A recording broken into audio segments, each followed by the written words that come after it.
Here, just about to do another little project video. So what I'm working on today will be my Mark 3 Supra's power steering rack. This is the one from my parts car. You might have seen it in another video if I posted it before I put this one up. Basically, my power steering rack is leaking. It's coming out the boot, and one of the shafts there on mine, this here, is actually got some play in it, so I think that it's bad and it's causing the clunking sound that I'm hearing. So this one's out of a lower mileage Supra that I bought for my parts car, which is the reason that I have red showing through my paint. Anyway, so what's going to happen is I just cut these lines off when I took it off my car, so I'm going to take them off, block up the car, and then pull the wheels off, undo the tie rod ends, and start to undo my rack on my car before I go too crazy prepping this rack to put it in. Hopefully it's not going to take that long, because it really didn't take me long to pull this off my parts car before I unfortunately scrapped it. But we'll get to it, so hopefully it goes nice and smooth. And you got the car jacked up now, and right there, let's see if I can focus. Right there is your bolt that holds your tie rod end on. Looks like I neglected to put the cotter pin back in, which will be easier for me to take apart right now anyway. You might need to spray this one with some penetrating oil, some blaster, some WD-40 or something like that in order to get it to break free. Looks like I might have to, so I'm going to do that. I've just got a little bit of rust check here.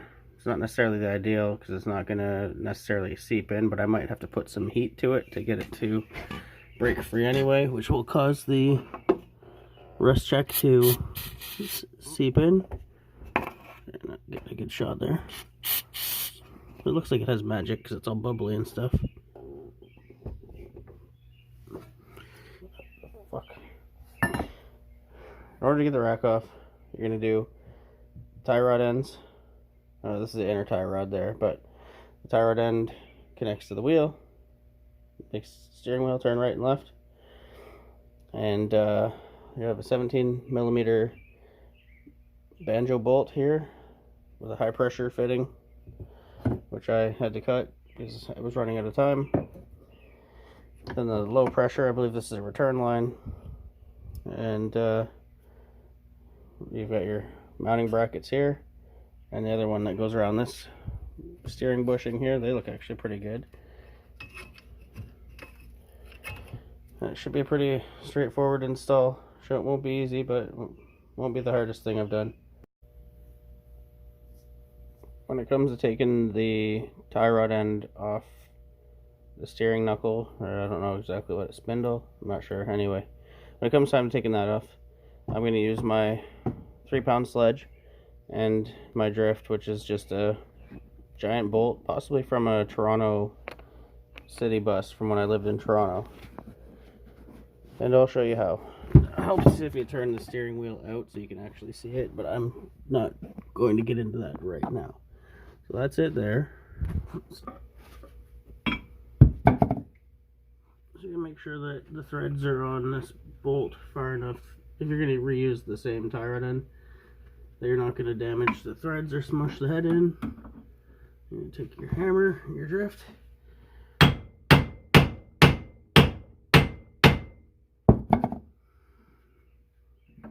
That's it there. So you undo that bolt. Tie rod end's going to come right out like that. Put your bolt back on it. Put it wherever you keep your nuts and bolts. And next, we'll address this greasy ass rack down there. I don't think it's the high pressure lines that are leaking. I'm pretty sure it's a seal at the end of the shaft. But I'll do that tomorrow because I'm pooped. Alright, it's time to undo the rack. So what I'm going to have to do is there's 2 bolts here. They're probably 17, 18, or even 19mm. I believe there are 2 on the back of this bracket as well to undo. One here, one on the other side, one there, one on the back side. I could be wrong, but I'm hoping I'm right. Then I'm gonna snip the zip ties that are holding all this stuff from dragging. Get that rack out of there. Hopefully, so there's a 17 millimeter nut, that banjo bolt for the fluid from the return or the high pressure line, from the high pressure line actually. And then there is the hoses for the low pressure. Now, hopefully everything goes according to plan. I'm gonna have to get my headlight because I can't see up in there at all. And I love my stupid little headlight, so pretty sure there are two. Not sure what that is. If that's for the rack, I'm pretty sure it is though. No, maybe. Yeah, that could be it there. Makes sense. It makes sense. Alright, so time to start just systematically taking this apart, just like everything else. Nice thing about this, and I mean that in a sarcastic kind of way, is that everything's covered in grease, so it should be easier to take off. Should be the key word here. And just go at it, I guess. When you go to undo the banjo bolt, you're gonna want to keep. When you go to undo the banjo bolt, you're gonna want to keep a oil drain pan nearby. Wow, this is something else. Okay, so there's one undone. That was a 17 millimeter wrench here. Alright, so it's a 17 millimeter. You're gonna either brace on something, or I'm lucky, it just came easy for me. Probably because of how gunky it is in oil. This is where a ratchet wrench will come in handy, and I believe I have a 17 millimeter ratchet wrench on my workbench, so I will get that to make my life a little easier. With this power steering rack, so like I said before, 17 millimeter bolt, and then through this hole in the cross member, there's a 17 millimeter bolt, which I've removed and is over there on the floor. Then there's a 17 millimeter bolt on the passenger side right there. That's removed, which is over here with the other 17 millimeter bolt from the front of the cross member. Now, I thought that the bolt was through this cross member hole, but it's not. I don't know what that hole's there for. Who cares, really? But the other 17 millimeter bolt is up here on top of this cross member, and it's kind of hard to get to from underneath. So what I've done is gone and stuck 4 or 5 extension bars together, and I'm going to take it off. You can see, got my extension bar, turbo and all that jazz. Let's see if we can make magic happen here for the camera. So for the bolt on top of the rack on the passenger side, I don't really have a clear shot at what I did, but basically I went down beside the coolant neck here and I had to remove the single turbo intake piping, whatever, the air filter and whatnot. Then I had an extension to come up about this high. It was a wobble extension so that I could keep the head of the socket on flat while I undid that bolt. And I put a flashlight down there facing where the top of the rack bolt is. So now I've got all 4 of the bolts that hold the rack in undone, and the next, basically you're going to systematically take this apart your own way, whatever works for you.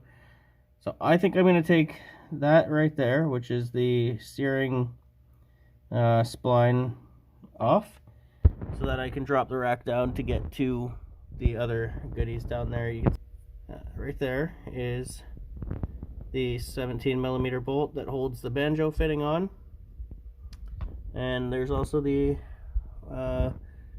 low pressure line going back, and mine has a braided fitting going down. You can see it coming around, down, and it goes to the rack. It's kind of giving me a pain to get it off. So I might actually drop the rack down far enough for me to get a good grip on it and then take it off. Yeah, I'm really kind of fighting with this thing right now, which isn't that good.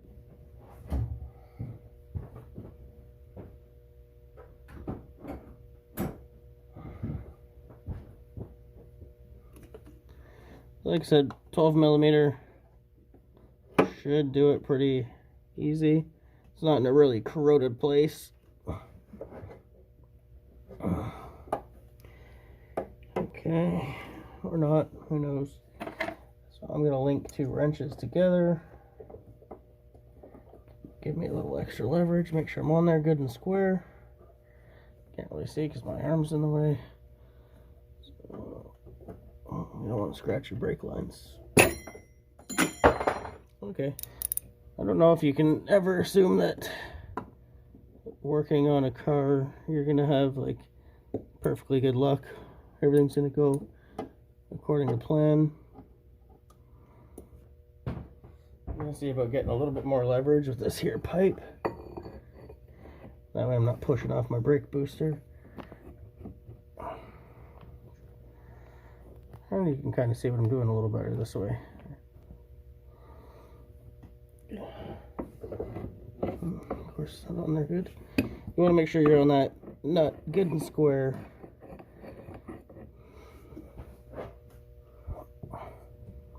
Because it's just going to fucking twist the fucking threads.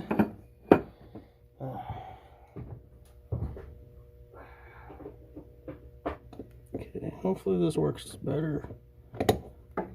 Some of this is just a trial and error. Or trial and success, if if you're lucky. Feeling like I'm working against myself. So let's just try this again. Okay, good. We've got it. So I think it might be key to note that for my specific scenario, the orientation of the steering column or steering shaft there isn't necessary. I mean, there's a flat spot right here on the top where the pinch bolt is with my steering wheel, so I'll line up the pinch bolt with that where it's at.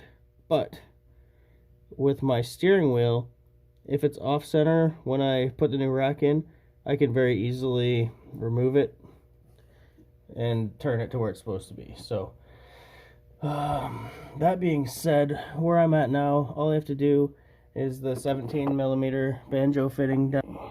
So yeah, there you go. That's the banjo fitting. As you can see, it's all one color of yuck. Now I'm not sure if I'm gonna drop the rack to get that off, maybe just hit it with the impact to break it free or not, but I'll let you know what I do. I think I'm gonna go off camera for this. Here's my little apparatus. So I've got my Johnson bar, a bunch of extensions to get down to the power steering, the banjo bolt there. Oh, there we go. Damn it. That's weird. Anyway, to get down to the banjo bolt there, and I basically used leverage and broke those two free. My new rack, which is an old rack, I'm probably gonna hopefully not have a hard time with this, but it looks like this line here will have to be removed for the banjo bolt that has been installed on the other rack. So we'll see how it goes. Paint's dry on that, so that's good. Hopefully I'll have this thing in within the hour. We'll see. The turbo model came with the PPS, the progressive power steering, and the natural aspirated model came with just a regular manual steering. So the progressive power steering, it I can't remember exactly what it does, but basically it increases and decreases pressure based on engine speed. So but my issue was that this here is a flare nut, and that's a banjo. So what I'm gonna do is take that flare nut off and hook it up with a banjo fitting. Now, got the rack all cleaned up now. one tie rod on, working on the other. I measured the tie rod from the base here to the middle of the bolt for both sides, so that way I could maintain my alignment. I'll still check it after with a measuring tape, but the most important thing right now is that because this is not this had the flare nut and this one had a banjo, so I cleaned up the spot where I'm going to mount the banjo. The banjo bolt does fit, so it should just go right on. The only thing is the power steering pump is going to be a little bit more stiff than before. Not a big deal. And then before I go and install my new tie rod end, well, new used one, whatever, I will be using some Never Seize. This can's seen some better day, but it's a Permatex anti-seize lubricant, and hopefully that'll stop this from becoming seized on again. With the new rack dressed and ready to come in, I've got it sitting up on its mounts under there. I pulled the banjo fittings aside for the high and low pressure, or for the power steering lines anyway, and now I'm just hooking up the the steering column itself. It's a spline shaft. Good idea to clean it and possibly partially lubricate it or use some Never Seize on it. And then I used kind of like a rope to tie around there to hold it up so that I could get it back into the steering shaft. So hopefully that will work very well.